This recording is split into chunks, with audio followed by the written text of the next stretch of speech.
It's a process that preys on the most vulnerable. I was made a fool of.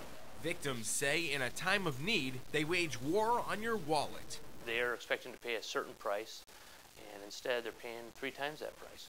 And when people like Betty Crockett get locked out of their homes or cars, she says, despite its trust-indicating name, Dependable Locks commits its most atrocious acts. I couldn't say no, because I had to get in the house.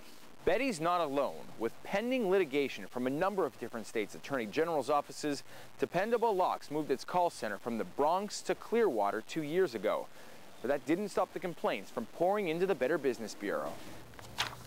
In the last 21 recorded months, there were 225, enough to earn Dependable an F rating.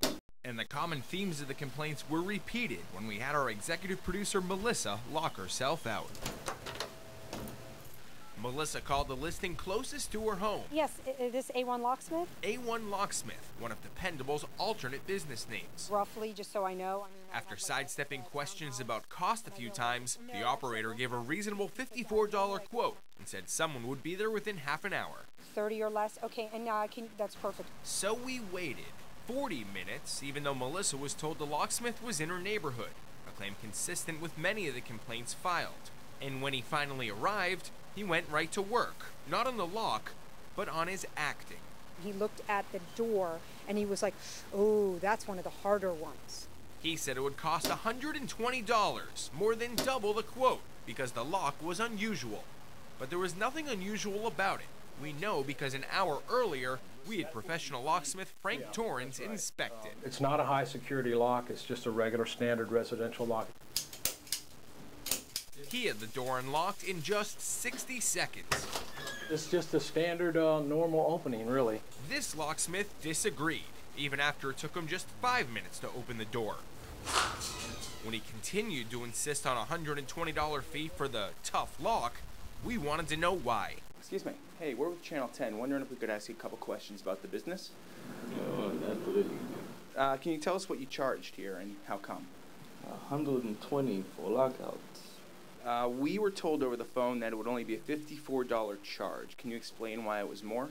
His only explanation, it was not a simple lock. What was different about this lock that it requires a lot more money?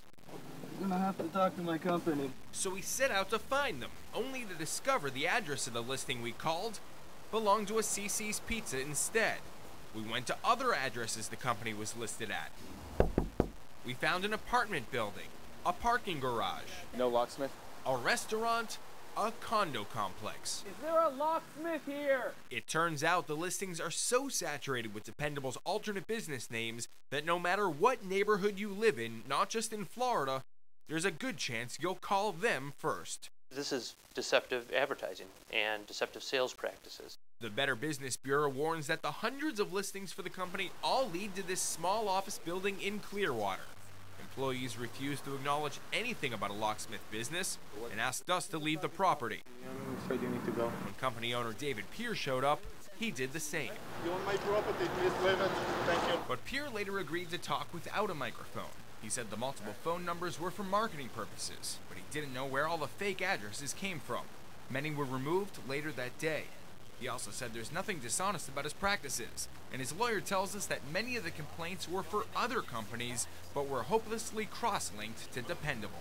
A consumer can listen to whatever a company tells him or her, but a consumer has to educate themselves about who they're doing business with. Right. Betty knows better now, because she didn't want to have to break the bank again. I could have hit him with a bat. Or the locksmith. Noah Pransky, 10 Connects.